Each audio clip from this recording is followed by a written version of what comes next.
Welcome to SSI Meetup. Here we are again, and today we have Darrell O'Donnell with us, who's part of the Canadian Identity crew. And we had Tim Bohm already before, Mike Smith, and today Darrell, and we will have more people from the Canadian Identity team talking here with us. But today we have something very interesting again, which is the state of digital identity wallets. And Darrell will be calling them digital wallets, and he will explain more about this, why this is like that. But if we go to slide number 2, I'm just going to review quickly with you why we are doing all this. So basically, SSI Meetup is to empower global SSI communities. This is open to everyone, and all the content that we're sharing here is with the Creative Commons by Share Alike license, which basically means that all the content you see, the video, the PowerPoint slides that we will be sharing in a Google slide format where you will be able to download them, you can reuse all that to do your own presentations, create hopefully your own communities around the world about self-sovereign identity. And the only thing you have to do is basically refer back, in the case today, for the presentation that Darrell will be doing, to say that this information was coming from Darrell and his company and sponsors, and that you saw this at SSI Meetup, and then you will be able to use all this material. This is webinar number 22, so you have 21 other webinars from the last 12 months that you can check out where you can reuse material too. And yeah, if you have any questions during the presentation, please just use the question tool. And Darrell, thank you so much for making time, and we look really forward to listening all the things you have discovered about the digital wallet space. Thanks a ton, Alex. Let me just click over here. I guess I'm on the wrong screen or something. There we go. So just a quick agenda. What we're going to cover off is why was there a study done on what I'm calling a digital wallet? Our space, SSI, self-sovereign identity, decentralized identity, is calling a digital identity wallet. The reason we're calling it a digital wallet is I can't see any way how these things don't just merge. You'll have crypto wallets, you'll have identity wallet capabilities, but they're all going to turn into a wallet or wallets that you start to use. We're going to go through some of the capabilities. One of the things that Alex and I were talking about a little bit is what are we not going to cover off? And I don't actually have a slide on that. But I'll start off just saying quickly what we're not going to cover off. Because if you're here to talk about any of the following, payments, personal data stores, crypto wallets, hardware wallets, or the long, dark history of wallets, we're not going to cover that off too much here in the conversation. All of those are referred in the report or they are really well handled somewhere else. It's part of the reason we wanted to explore where's the identity aspects of it, which bled into the overall bigger picture. We're going to cover off what the capabilities of wallets are, specifically talk a little bit about agents, which are sort of the smarts of our wallets. What they're going to want are the things that are going to take care of us, are going to work for us a lot. We're going to talk a little bit about the state of technology, the standards where they sit, as well as the art of the possible, and then talk a little bit about business. First off, I wanted to raise up the YS study. Anybody who has worked with me in the past has heard me probably for decades now say that I don't do reports. Yet here we are, and we're just issuing, it's gone to layout now. We're doing a report. The real question came down to why. The reality comes back to, well, Mike Brown was on a few weeks back. Tim Bohm and I have been discussing this. There's been a lot of hand waving about, this digital wallet thing will handle things. There's way too much use of the phrase thing. Digital wallets are not nearly as well understood as we thought they were. So it started off with we were seeing the lack of clarity and the sort of hand waving of that wallet will handle that was causing projects to fail because people who didn't get self-sovereign identity, decentralized identity, and what generally decentralization means, they didn't get what a wallet would be, what it could be, and they just disappear from the picture, and that's causing projects to fail. It's causing initiatives to fade out because people don't know how and why they can support something. And really it became, in my world at least, really defining a digital wallet became impossible. So we got a little frustrated. So a group of leaders from Canada sponsored a study. We dove in and went pretty deep, and we wanted to know a couple things. What's the bare minimum that a wallet needs to have to be a digital identity wallet, for example? But also, where does this go? Our overall premise, and this is in the overall report, and I'll get you access to that at the end of this call, is that wallets are going to change the foundational. They're going to be as big as browsers, really. If you go back almost 30 years ago when the first browser dropped, I still remember using, yes, I'm old enough to have used NCSA Mosaic prior to Netscape. Even back then, they were talking about a payment button, just a payment button. Forget a login button or all the other pieces that we've been working on. And they still don't exist in any kind of real standard kind of a way that they're ubiquitous. So what did we do? We took a look at over 300 projects. We hired researchers to go through various different blockchain, digital wallet projects, and we're looking for a theme, and we're kind of dismayed and realized that there weren't a lot of things out there that are really digital wallets. There's a bunch of apps that do some digital wallet aspects, but we didn't find a single fully functioning digital wallet of what we would call a digital wallet that a consumer could use in existence on the planet at all. We went to Internet Identity Workshop, rebooting Web of Trust, met with a bunch of the leaders because that's where I would say the overall sharpest thinkers are in the space, and confirmed at both of those that the wallet space is not nearly as clear as we all seem to be thinking at this point in time. We went into a deep discussion with a whole bunch of different market leaders, and we wrote 2 reports. One is public, that's going to be available through a Creative Commons license. I'm going to give you a preview version. That one is not available yet through Creative Commons because we're not done with the layout. You'll find, I'll get you the preview version of that. It's a PDF.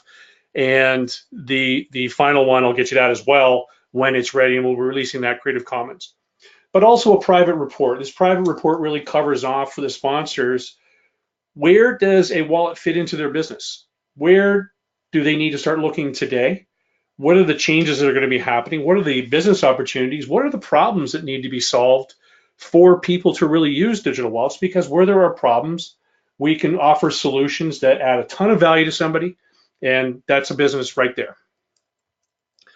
We also have started to create a reference site. That's not going to be available today. If you do, when you do get the PDF, you'll end up at a site with a huge bright yellow under construction tag. But the idea is that this report is, it's about, I don't know, we're not in Google Docs, it's about just under 90 pages. Who knows what it's going to be when it's done on layout. But that site will be used kind of to gather and continue, gathering the information that is changing, because frankly, from week to week at times, the landscape changes for this space. So I want to cover off quickly what we're seeing as far as what does a wallet do? What can a wallet do for us? In our self-sovereign identity world, when we talk about verifiable credentials, clearly we need to manage those. We need to be able to offer them. We need to be able to receive them. We need to be able to prove them. We need to be able to revoke them, etc. We also are seeing that authenticating using your digital wallet, using your app, just like we do with Apple Pay when I authenticate a transaction or authorize a transaction, we want to make it that simple to log in. We're going to password as login or use your wallet or something in your wallet as a second factor. A big piece that a wallet's going to have to do, though, is to organize. Anybody who watched Seinfeld can remember the Costanza wallet. We're going to have more paper than George Costanza had in his wallet in our digital wallets in no time at all. Organizing this is going to become, it's one of the user experience kind of nightmares right now, and it'll be very interesting to see where that one goes. We also get into rendering. If I have a digital driver's license, what does it mean when I have this list of attributes, these claims, and they're basically key and value pairs? It looks like a flat table. Well, that doesn't look like a driver's license, but if I make it look exactly like a digital driver's license on my screen, does anybody freak out? And I can tell you that yes, they do. You're stepping on people's toes. You're kind of moving their cheese around. We talk about personas. This is where, I as Darrell, I can be Darrell the dad, Darrell the guy out with the guys. I can be Darrell the company owner. I can be Darrell the consultant working for somebody. All of these different personas that I wear, that I am, need to be represented in my wallet. Otherwise, I'm going to have organization problems. I'm going to have identity problems because it's going to be hard to share just a piece of me, which is all you really need. We talked about emergency access. What happens if I have my medical records and or the key to access my medical records on my phone and I fall unconscious and can no longer respond? What happens? We get into trust hubs and registries. There are movements already to start issuing with verifiable credentials some real, bona fide, government-issued digital identities. I guarantee you that when that starts to happen, whatever province or state issues that first, I'm betting the third or fourth province or state will be some kid in high school who issues for his own province, which is not actually issuing real digital identity. If we don't have a list of the DIDs, the decentralized identifiers, or a place to go to say, who are the real issuers? Right now, I've stepped in as a CTO for CU Ledger, where we are working with credit unions around the globe. We want to make sure that you actually are talking to a bona fide credit union that's a member of the CU Ledger network. That's a key thing we need to understand. That's where Trust Hub and Registry comes in. Compliance and monitoring, the ability we have now to actually make sure that everything's on the up and up in our wallet, that we're being taken care of, and or we're using the credentials that we've been issued appropriately. This is where we start to get into the world of the decentralized, the world, the deep crypto folks get a little jumpy. They may not want to participate in this part of the world of the compliance and monitoring. Schemas and overlays. There's been a big push to work on what are the standardized schemas that are out there and what are the overlays that we can put on them. Best example of an overlay that I can come up with is back to a digital driver's license or a government identity document that allows me to prove what age I am. So imagine a law enforcement officer pulls me over, wants to see my digital driver's license. It's quite reasonable for them to receive the full law enforcement profile of my digital driver's license. If I walk into a bar, they can ask, typically it would be asked for, are you age of majority? Are you over, in my province, 19? Are you over 21 in most of the states? It would be very strange for a liquor establishment that's serving beer to ask for my full driver's license with law enforcement rights. I would actually want my wallet to report them. That kind of gets into compliance and monitoring as well. We get into discussion on revocations and expiries. The verifiable credentials world is talking about revocations. There's mechanisms out there that allow us to do, zero knowledge based revocations, privacy respecting. But what does it really mean? What happens if my driver's license is revoked? Well, in the physical world, a police officer may actually take my license, but does that license leave my digital wallet? Will my digital wallet allow it to leave? What about expiries? Do things just disappear? Do I need to go and clean up, which leads back into organization? Signing, much like authenticating, I may want to use things that are in my digital wallet to sign documents, to sign transactions, to approve things. Then we get into things like offline operations. How do I use my wallet when my cell connection is dead? How does a fisheries and wildlife officer in the deep woods of northern Canada know that your hunting permit is valid? What do they need to take offline? How do we think about that? And what do we need to do in the offline world so that I can actually see and use your credential, even if we don't have a network connection? Then we get into, I didn't actually in the report get too deep into the management of keys. In the Sovrin realm, we have the distributed key management system, DKMS, which is underway. There's other solutions, but these are not trivial. This is could be many reports unto itself. But the important thing there is we need to be able to know that our digital wallet is taking care of managing our keys and secrets in an appropriate way, that we're not simplifying things so much that I lose access to my wallet on a regular basis and lose everything in my wallet. We talk about secure hardware. How do we get into the secure enclave in iOS, the trusted execution environments and hardware security modules? What role do they play, if any? As well as notification. What does our wallet do to tell me about the things that it's aware of as events occur, as a receipt is received, for example, or let's say my warranty on my TV is about to expire? Does it start notifying me? How does it request information? And when we get a notification, when are those just sort of casual notifications versus things that you better interrupt me and let me deal with it immediately? Backup and recovery is one of the areas that, frankly, this is part of my earlier statement, which I'm sure some people didn't like, is that I don't believe a wallet exists right now that is safe to use. I do not believe right now there are solutions coming out, but right now that the backup and recovery approaches are usable by anybody except the absolute tech elite. I don't trust myself with it. I'm a reformed software developer. Even when I was a developer, I wouldn't trust myself. Truman Reed, if he's on the call, at one point he said when he was working on DKMS is, are you going to remember where you put your 25 word or 13 word, whatever it is, mnemonic in 10? I'm saying to myself, don't say months, don't say months. And he says, years. I'm like, oh, dude, I'm done. I'll never recover my wallet. I don't know if I could do 10 weeks. We need to make sure the backup and recovery is real, that it's there and usable, reliable, but also not a vector for attack. How do we deal with multiple devices? I live on my daily basis with a laptop, an iMac, an iPhone, and an iPad. If I'm traveling, I'm down to just 3 of those devices. Regardless, I want to be able to use them, and I also want to be able to exclude some for certain purposes. Synchronization, which goes in between those, as well as what we're calling, jump past vault support. A vault in this world, this is just, I'm just using the phrase, I didn't have anything better, is much like I don't carry, well, I usually don't carry any cash. The bank, digital bits has the cash, and if I need it, I go get some and I pull it out. I don't really want to carry everything, nor do I think we need to carry everything with us. I think there is a valid use case to understand, when should something go in the vault, be perhaps better protected or under different management, and then how do I get it out? That gets into synchronization as well as multiple devices. Selective disclosure, kind of jumped on that a little bit when we were talking about earlier. We were talking a little bit about how we would use schemas and overlays. Guardianship and delegation become very important. What role does your wallet play when you are acting for a family member as their full power of attorney for health purposes? You are their guardian. You are a deciding person. How do you support that?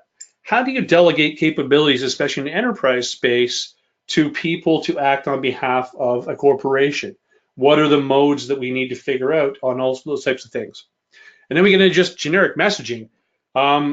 One of the cooler apps out there that was, as far as a wallet that's pushing some of the boundaries outside of the crypto realm, is Pillar. They've got a really neat messaging. Once it started working, it was pretty cool. Turns out I don't have a lot of friends in the Pillar space, but as we build these secure channels, these decentralized identifiers, these pairwise communication channels, messaging and the overall concept of social networking becomes a whole different world. All right, that's my longest slide by far. We also went through discussing in the report, what are the guiding principles? One of them is that things need to move and shift into, this comes out of the personal data store space, and the My Data space is a good example. We need to be consent driven. We need to understand that we are giving stuff up as opposed to our wallet just giving stuff away, unless we've just given the consent to our wallet to say, hey, yeah, just give it to everybody. Being consent driven will allow us to at least have a semblance of control and give us some of the privacy I think that all of us believe can happen again, but it's been pretty tough lately. Similarly, in privacy by design, I don't need to spend a lot of time on that one here. We don't dwell a lot on this in the report other than saying that these are the principles that are important. We can also get security by design. Let's understand that a digital wallet is potentially a very dangerous device if you don't know what it's doing. It has a lot of aspects to it that will, I believe, control more information than any reasonable person would realize. So we need to make sure we get it right on security. As well, it needs to be portable and open by default. We can't have a world, certainly in the Canadian space at least, where there is only one wallet available.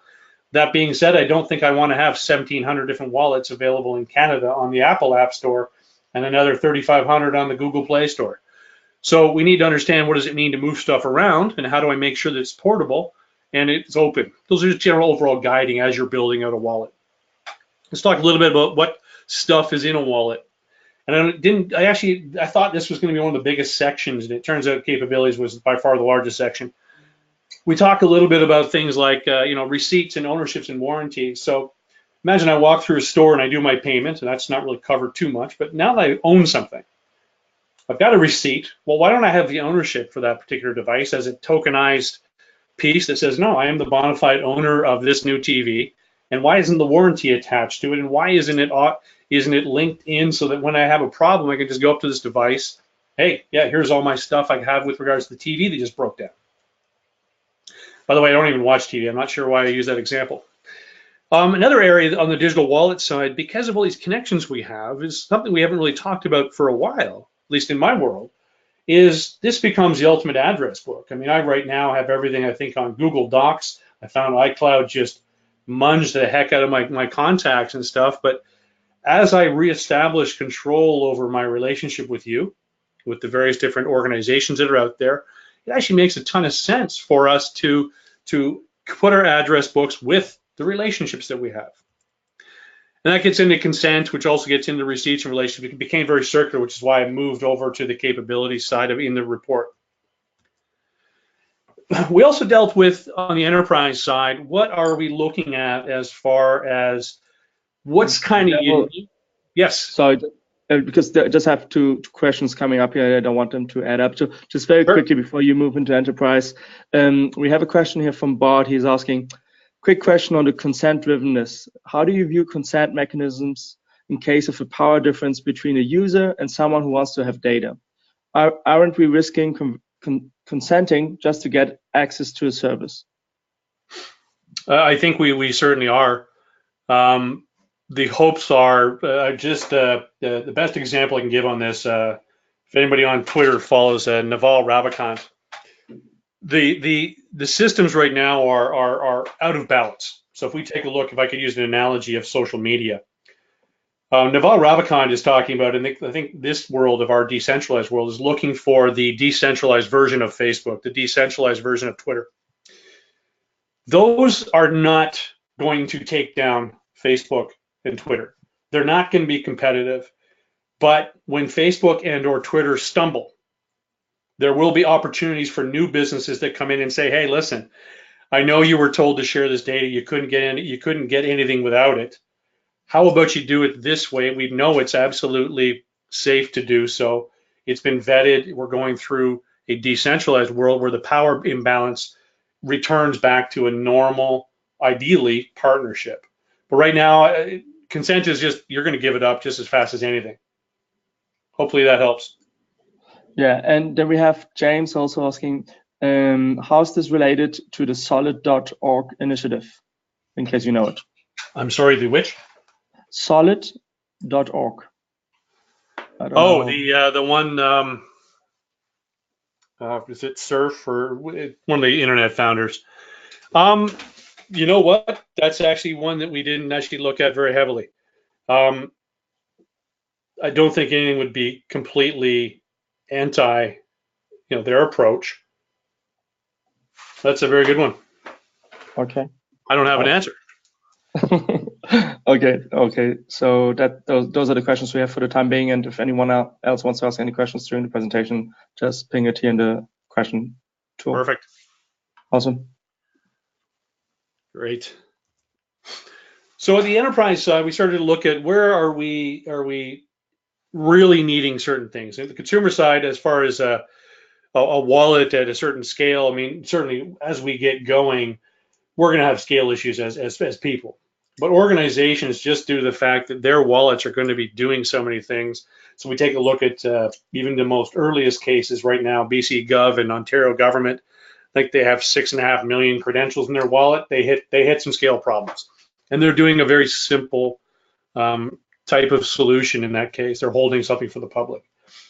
But the enterprises are going to have scale issues quickly with the scale of usability as they deploy things out to their employees who are empowered to do various different things in delegated rights. And scale, as any enterprise needs to be worried about that one. We also know that at the enterprise level, we may have many agents, far more than any regular person has, acting on the same wallet or wallets. That introduces potential failure points, and it becomes something that an enterprise really needs to worry about. What's benefiting for consumers is that I think a lot of the problems on multiple agents being at play will be figured out on the enterprise space as different solutions are pushed out there. So hopefully it just makes our lives a lot better. Biggest one, and one of the most powerful ones that we're seeing in the short term, is how do we handle that delegation? How do we handle delegating the rights and the roles and permissions that employees have as as an owner of a small corporation? Basically, I have most of the rights. I think my accountant has a few. You end up into a larger corporate structure. Look, imagine a telecom. You end up with a huge amount of delegation of rights, responsibilities, and things that have to be absolutely protected heavily. So if you imagine being somebody who has the ability to mess around with the cellular network, you're going to need to make sure that these delegated rights are done in a really solid way, that they're quickly revoked, they're replaced. So the delegation becomes very, very key for enterprises to worry about, as well as this overall protection. Because things can be automated, as we add more and more agent-to-agent capabilities, as our digital wallets start to let us share information faster and faster, that right now is high friction, we'll come to realize that, and I remember Tim Bowman and I were talking about the processes by which the government in Canada, at least, goes through to validate that I am who I say I am. The process is quite onerous. It's manual, takes a lot of time, but it catches a fair bit of fraud. There's people who attempt it.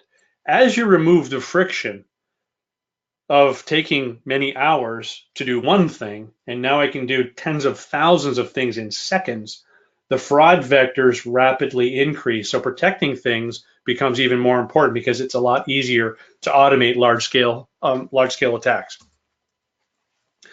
We talk a fair bit in the report about agents, about the different kinds, and it's just a sort of sampling on the right-hand side. What types of agents are there going to be? I'm looking forward to the point where my phone, my digital wallet, whatever this thing evolves into, I don't even know the term. I have no idea what the term is going to be. Digital wallet's my best guess right now. I'm not good at guessing at these terms, though. They're going to start taking care of me. They're going to start monitoring. This is already happening. If we take a look at, the new Apple Watch, where people have been sent to the emergency room, didn't realize that they were about to go into a fibrillation situation. They have, now changed things. But now, as agents get smarter to monitor my health, as we have financial agents monitoring what's going on, things are going to get better and better. So there's going to be a lot of different types. Buying agents, things are going to take care of. Alexa, arguably, is a buying agent. I'm not even sure. I have an Alexa device here. It's not even plugged in. It talked too much to me. But if you can buy something online, hey, great. Your wallet can do that for you too. I've talked about this before with some people. Another concept of which, again, and this sort of rubs against some of the decentralization and deeper sort of cypherpunks, is I want to know who's in my wallet. And I actually want to bring people into my wallet. I want to have the ability to have something protected, whether that be I have a credit union who I trust in there with me, whether I have an insurance company taking care of some things in my wallet and they're monitoring some things. I want to make sure it's not creepy. My brother's my insurance broker. He offered me an app one day that will monitor my driving. I drive a Jeep. I don't speed. I stop at all the stop signs. There is no way I was going to let that piece of software monitor me. But if they can actually add value by doing something without being creepy about it, we end up with a lot of capabilities here.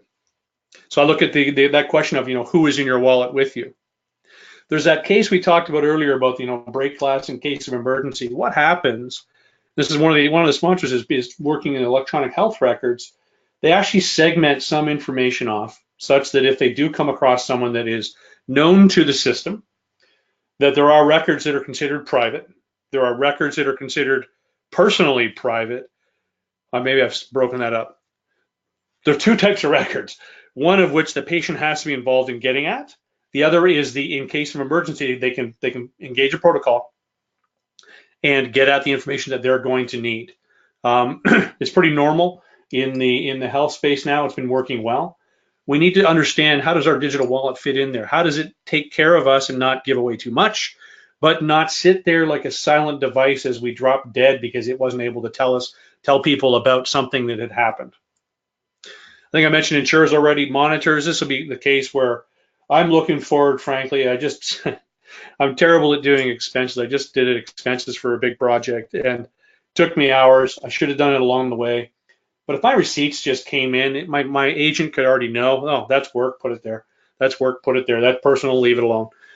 I would just love that kind of thing. Other monitors that our agents are going to go through and do other things for us. So they're going to monitor our health. I do mention some of the personal data store world because I look at DigiMe as an example company that is bleeding between the two. They have some capabilities where they actually do monitor your health records, monitor your finance in a privacy respecting way, and do things for you. So they've got kind of an agent approach there as well. Auditors, if you need, this is where you get into the corporate realm especially.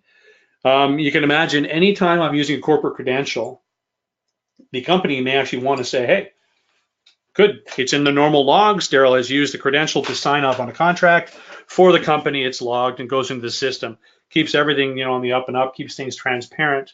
Also highlights areas where potentially maybe I've been signing things I shouldn't be signing. Lets us to integrate those things. Those also can be personal auditors. You may have something in your wallet that is solely running on for you, doesn't talk to anybody else, but it just takes care of you. So in the report, we also dive into what I call the state of tech and really the art of the possible, because right now the state of the tech, when I look at the current successes that are out there, there are really very few outside of the lab. There are not a lot of very successful full-scale digital wallets. Actually, there are none. There are some individual use cases, though. We look at embedded agents, for example. I mentioned the BC Gov, Ontario Gov is one of the live examples. We've got examples of wallets being used in Zug, Switzerland for some early voting tests based on the Uport Ethereum side. The reality is there aren't a ton of them. So we start talking about, where are things working and where are they failing right now. Where they're failing is where anybody tries to get complex. Where things are working, though, is where we're using things for single purpose. So, for example, as I'm currently CTO for CU Ledger, we're focused on one particular use case. How do we get authentication working smoother for the members? Because right now, when they phone in, it takes them between 40 to 120 seconds to prove they are who they say they are. Makes a terrible relationship with the credit union because you have to ask questions that are very personal and frustrating. Instead, we are using a verifiable credential. We do a quick proof, and we're done with that conversation in about 7 seconds. That's a single purpose use case. The Verified Organization Network is another example. They have corporate qualifications, and they have all these sort of credentials about an organization that are presented, and what you end up with is trusted information in your hands, which means you don't need to go deep into APIs. And that individual use case right there is going to save tens of millions of dollars this year probably, and it's going to change a lot of IT information flow, those single purpose use cases. Then we get into sort of where is it really hard? Where is the state of the tech and the art of the possible? And this is where we really get into more of the art. I mean, the tech just isn't there. There's a lot of work to do here, folks. That slide jumped fast. I initially started this project back in 2017. Mike Brown and I met face to face finally at IIW down in Silicon Valley, and we were talking about that some banks are going to write their own wallets, and I started thinking about that. I came up to about a little bit later, so I'm not sure this is a great idea because it felt big. It felt a lot bigger than our casual conversation had done, but really hadn't done any thinking. That hand waving was happening a while back. As we dug into things, we realized that there are absolutely immense areas of work to be done. When I mentioned trust hubs, these are the list of who's a real bona fide issuer. We have no standards there. We have no approaches other than the closest I've seen is just a list. It's a managed list of DIDs. We need to do a lot better, put the governance, the tech and stuff in place. The credential life cycle, we talk about revocation, but we don't talk about the real depth of things. I was just talking with someone that I think might actually be on the call last week that it's a classic tech problem that we think we've solved the technology problem. Well, reality is when I first started my first company, I thought tech was about 90 to 95% of the solution. I'm now at the point where I've completely inverted that. Tech is between 5 and 10% of the solution. If I lose my driver's license, the Driver's License Bureau has no clue. They're not the ones who do it. It's the police who revoked it. Or maybe there's some court order because I didn't pay my parking tickets and I get it revoked. No, in Ontario, you just can't renew it when you do that. Not that I know this. So there's a bunch of work there on credential lifecycle. Certification, and my question I've been asking for a while jokingly is, can I trust Bubba's wallet? Is a really hard one. So imagine an awesome wallet in the App Store your friends are telling you about. It's by Bubba. It's got huge ratings. You download it. Well, who the heck is Bubba? How do you know that even though the technology is allowing us to do, let's in the Sovrin realm, let's say it's doing a Sovrin zero knowledge proof, which means it's secure. Well, on top of that, it could be sending information anywhere. It could be doing anything with your information. It could be acting for you and just asking you to press a button, innocuously saying, hey, I just need you to acknowledge this message, and boom, you just transferred money because it spoofed you. So the ability to certify a wallet such that a government and or bank or you as a friend are willing to give it something is something we really have not talked about a lot, and there's a ton of work to be done there. I mentioned rendering earlier. I was really intrigued to hear the almost anathema. It was anathema to think of taking a digital driver's license and making it look like a digital driver's license on a screen.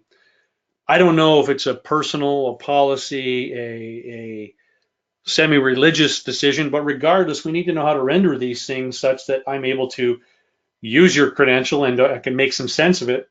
I won't delete it by accident because I got this mumbo jumbo I'm looking at with a bunch of binary information. I'm just going to delete it if it doesn't work for me. We need to also deal with how do we not leave a ton of people behind if they don't have a device or they don't have a smartphone? What does that mean? Or they have accessibility issues. Guardianship and delegation is another area where there is a ton of social research. Certainly underneath, we need to figure out how do we show that I'm the guardian and what does it mean? And this is going to be jurisdiction by jurisdiction. Amazing amounts of work going to be needed there. The schemas and overlays, that's on the more technical side, but it needs a lot more use cases. Wallet protection, as I hinted at before, the loss or theft of your wallet right now, which leads into backup and recovery as far as that protection, is a big area. I recently told someone, they said, well, no, I got a backup. I can put it on Dropbox. I said, one, I'm not going to do that. I will have lost that thing you told me to print out and you made me type in and stuff. It's fine for now. We're not doing anything that's like the good example, see a ledger right now. You lose your wallet, you lose your credential, great, get a new wallet, we'll send you a new credential. No big deal. Much though, like the crypto space, as we start to get to the point where our digital wallet is holding the asset, not the pointer to the asset, it's not and it's non-fungible, it's going to disappear if I have messed things up. I now really need to worry about the loss, the compromise if my keys are compromised. I also need to know that recovery step is actually real, because right now, if I started putting information that is going to vanish, I would argue that we just gave someone a digital hand grenade and we pulled the pin. The deep tech people, they understand this. Actually, a lot of them didn't understand. We've seen a lot of losses of various different crypto where people, lost their keys, done, gone. The concept of vault as a service, where you provide a service to me to keep something safe and I know that I can trust it, is really becoming important. Break glass, as we talked about, that's the break glass in case of emergency. We need to really understand what that one means. And then we end up back to what I'm calling bare minimum portability. We need to make sure that there's some ability to move things in between. I don't expect it to be totally portable for some time. I laugh at the concept of Facebook and Google and Twitter allow you to take your data and be portable. You can download all of your tweets and all the images you sent. I don't know what the heck you do with them. I mean, Digime's, to mention them, they're good. They can bring it into their tool, but you're going back to Twitter. There's no alternative here. Initially, though, we can at least start working on some portability of, if I take a credential, can I lift it up, move it?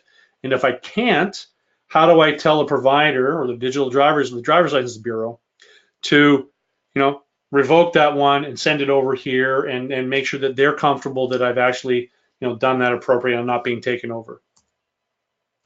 We talk on, Darrell, yes. just, John is asking about the previous slide, I guess. How will non-technical people be able to trust the software these agents are being built with? Open source is excellent, but only for developers, he's arguing. I would say even developers aren't going to spend the time going through the code of the agents that they're going to be looking at. I think we're going to end up with social proofs that this one here is trusted. This one, we're looking at the digital wallet itself. So I look at the pure, very simple case. What government is going to trust? What wallet will a government trust issuing a digital driver's license to? There are going to be some bare minimums that will evolve quickly. CU Ledger, for example, we know we're going to have to certify initially, ourselves at least, saying here are the 2 or 3 wallets you can use. How? Well, we've gone in, we've met with everybody, we did a code audit. Ideally, we'll end up with certification bodies. We'll end up with tests to protect us, to make sure that those agents are not off-gassing or that type of thing. Great. Think that helps? Yeah, I think so. If not, John, please get back. And John is also asking, aren't we just remaking ICANN and the certificate authority problem? I think we are distributing the problem. There will be analogies to ICANN. For example, there will be a trust hub that says, I am the manager of the driver's license issuers for North America, for Canada, US, and Mexico. That will be a body that is controlled of something, but they won't be in charge of the issuance of birth certificates. They won't be in charge of the issuance of reputation certificates, of education certificates. So we end up creating a backbone that, yes, there will be at one end centralized bodies using a decentralized technology, but we also enable them to move much more into the decentralized realm, I think. Excellent. That's it for the time being. Cool.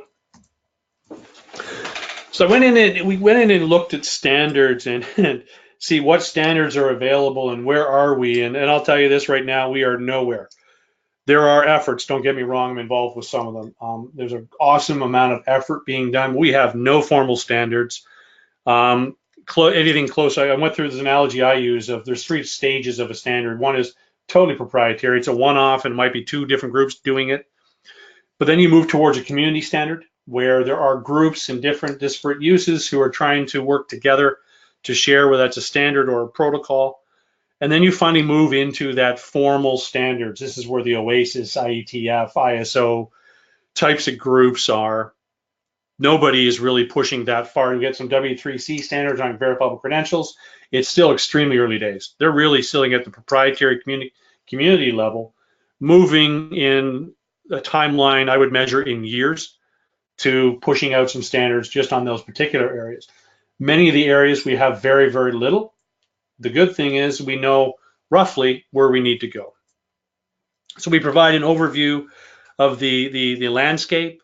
We also talk about assurance levels. That's something that might also help address what somebody else asked about. How do I know that I can trust this agent? Combining, looking at 2 different assurance level systems, and actually Tim Boma at Treasury Board here in Canada has it even deeper. He does Canada, US, EIDAS, and more of these assurance levels. We're just comparing the 2, the Pan-Canadian Trust Framework and the US NIST. To give you an idea of this is what it means. This is what it means for an assurance level, both on a technical, which I look at NIST, but the Canadian Treasury Board actually has a really good, what does it mean for business? What does it mean for a human, as opposed to the technical mumbo jumbo underneath of it? What does insurance mean? If I want to send banking information and put it in my wallet, frankly, I want a high assurance. I don't want a open source, Bubba created it on a weekend, and I'm going to go use it. I want something with somebody who I'm going to sue if it breaks in a certain way, and is, that they're insured for $100,000 transaction type of thing. Insurance levels will start to help us with that. And then I talk a little bit about the Pan-Canadian Trust Framework, partly because I'm Canadian. I have to do that. I'm constitutionally obligated to to preach about Canada, but also mostly because the work that was done in the past, and it's actually shaking out right now. It's really neat to see from week to week. This is one of the areas I'm like, okay, I'm just going to put a page on a site, and we're going to do the rest of the work there.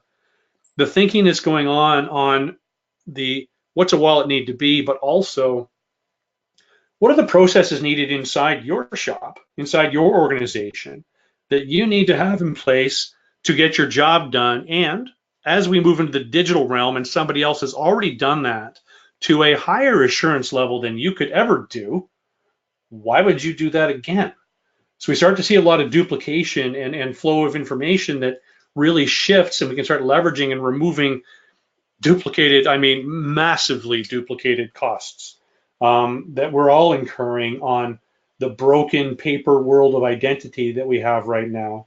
So that's a really neat area there. Portability is another standard we talk about. I mentioned it a few times already. Biggest thing in my world is the user experience, which is how do I find and use this thing? How do I handle, not being spammed, but I want to make sure I get the right thing offered to me? If Alex, if you're going to send me a credential, how do I know it's you, not the person beside you? Spoofing and realizing that he can just get in faster. What's normal, what's weird? So I take that example of walking into a bar, which my wife, when I was talking about, she loves this idea that if her phone was asked to provide a digital driver's license, full detail, age, height, address, eye color, hair color, that her phone would warn her. And wouldn't it be interesting if it also notified the liquor authority that this particular establishment is asking for a non-drinking profile of their patrons? We can start to do some pretty neat stuff there. And our wallet can take care of, say, hey, dude, that's weird. You're being asked to do something weird. Stop. Don't just click through this one. So we also talk about business and markets. And because this is such early stage, really it comes down to helping build the ecosystem that's out there. We talk about some early business approaches, which really do revolve around two things. One is the single purpose use cases, but also building up community. And this also gets in it, backup and recovery.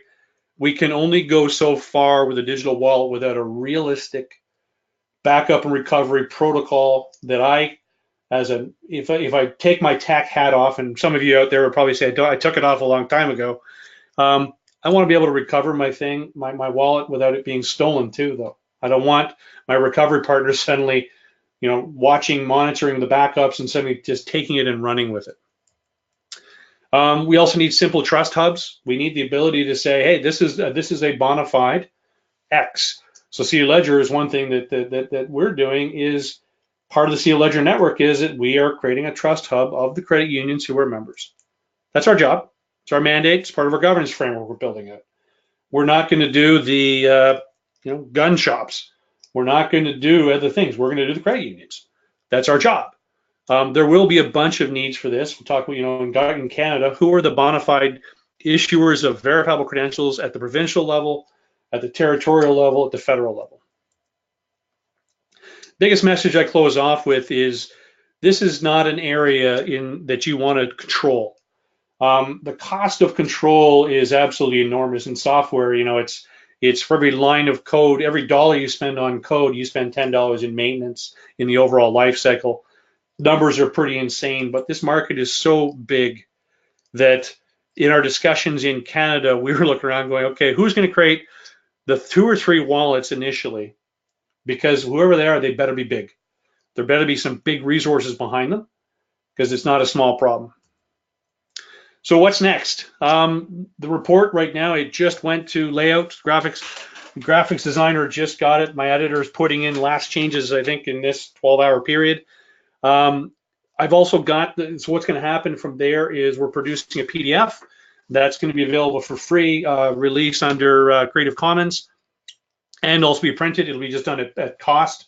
It'll be published through Blurb. So it's just going to be probably, I haven't done this yet, but it will be there. If you do want paper copies, you'll be able to, I think, go through Amazon, and they're jacked into a few other platforms there. We've already started the private report to the sponsors, which goes in and basically talks about the business aspects that are tailored more to their business as opposed to the generic report. There is a pre-production version available. It's just the Google Doc. It's available. That link right there is working. You just put your email in. I'll get you that. Send you the draft PDF. I'll send out the final PDF to you when that's done. Alex, that's it for me unless there are questions. I think there are no questions right now. If you want, we can just, maybe you can quickly share with everyone what you're doing in the identity book. Yes, you did tell me to do that earlier. So I'm also supporting Alex and Drummond in their work to produce a book on decentralized digital identity. I'm working with James Monahan of Evernym to talk about how digital banking is changing, how it's going to change, and working with a gentleman here in Canada who comes out of the cypherpunk crypto space, Kyle Kemper. He just released a book called The Unified Wallet. He and I have been kibitzing on Wallet for some time. He's already got a chapter sort of drafted. I'm coming in and putting the business and enterprise and deeper tech side of that. Awesome. Yeah. So this is coming out by the end of this year, and we're really happy to have Darrell as one of the co-authors. And just sign up if you want to at identitybook.info. You can get the newsletter. We will be updating everyone as soon as this comes out, or you have the Twitter handle too. If we go to the next slide, Darrell, we just have one more question here coming from Bart. Just let me check a moment what he's saying. So Bart is asking, what's your view on the handset manufacturers embedding wallets in the phone? Is this a risk or an opportunity? Yes. I think it's going to be very important to understand that when you are using the secure elements, as Apple calls it, and the different terms for it, trusted execution environments, that they genuinely are. To me, they have the distribution to make, if they follow a protocol and make sure that we get these out there, that they could be a very big provider. Similar to the telcos, they have a lot of due diligence that they need to do. Their own KYC processes are strong. They understand the interaction with the handset manufacturers, and they have a lot of influence. I think if you, certainly in Canada, for example, we have really 3 prime providers. There are smaller ones, but largely speaking, they are just another brand of the big ones. If they could come in and solve the problem, or you could do it at the payment channel level, that's, I think, where you're going to see down the road, the larger plays. It's going to take a while to get there, though. We also have to be worried about those same handset manufacturers have access to far more information than we really want, which is where you get into multi-party computation as potential solutions here that can protect us from someone doing what I would call a long con play where they're giving wallets to everybody, and for years we used them, and suddenly we didn't realize what access they had because they're so low level. Is this recent announcement from Samsung where they announced that they have like a key wallet for the new mobile phones? Is that something that's going in that direction? I think it's starting to. I mean, we're seeing a few of those, like more on the pure crypto side, where you have the key wallets. I mean, it becomes important. Overall, the evolution that I'm sort of seeing right now is really the following. We're going to see a whole bunch of apps come out. They're not going to be certified. Some of them become certified. Someone is then going to create more of a wallet platform that is very specific to building wallets, and then the OS and the handset manufacturers are going to come in, and Android and iOS will simply say, yeah, here's the backbones that everybody needs to really build and do wallet things, so that your health agent just uses the wallet that's embedded in your phone. The question is can we trust that embedded wallet? That's the hard part right now, to me. Right. Okay, Michael is asking, he has 2 questions. I'm just going to ask the first one first. Like, do you talk very much about potential user experience models and prototypes? And then he says an explanation, how can we avoid the MetaMask experience? I remember seeing a MetaMask experience which had Clippy on it. It was, just register, and it's only 1,900 steps. I don't have an answer there. the biggest thing is it has to feel natural. But we don't necessarily have the user experience paradigms for all of these things that we do with our digital wallet. I'm actually quite impressed with how simple some of the things are right now. If I use a verifiable credential and need to present a proof, I can have it down and it feels just like when I walk up and use Apple Pay. There's a nice user experience paradigm. The experience of going and I watched somebody assemble a proof request that, take my address from my library card, take my date of birth from my birth certificate, take my my actual home city from my passport, and I'm just like, shoot me in the head. Like no one's ever going to do that. So I think we're going to get better at codifying how we ask the question of here's what I need. Our agent is going to say, here's what I got. And at some point, hopefully it's going to bubble up to me saying, hey, Darrell, is that cool? Can we do this? And it's normal type of thing. But there's a ton of user experience. I can't downplay how big that is. Yeah, I completely agree. There's one question that we have left here from Joaquin. Joaquin is asking, if an enterprise wants to join the identity revolution, how would you do that? I would, first step would be to and every enterprise I've seen step into this space has started looking at what would it mean to share information as a verifiable credential, which is not necessarily a wallet play, but you need to put it somewhere. Because receiving data that I can out of the box trust, out of the box, I don't have to do anything with it. I don't have to go traverse a whole XML signature scheme and find the freaking root certificate. It's all there. That changes the game on business. But you quickly have to step into what does a wallet mean in that space? Because your wallet could be invisible. The Vaughan, for example, Verifiable Organization Network, the BC Gov, Ontario Gov, their wallets are largely invisible. You don't see them. When you start handing this around, though, you need to make sure you need to start stepping in immediately. If you're an innovator, step in now.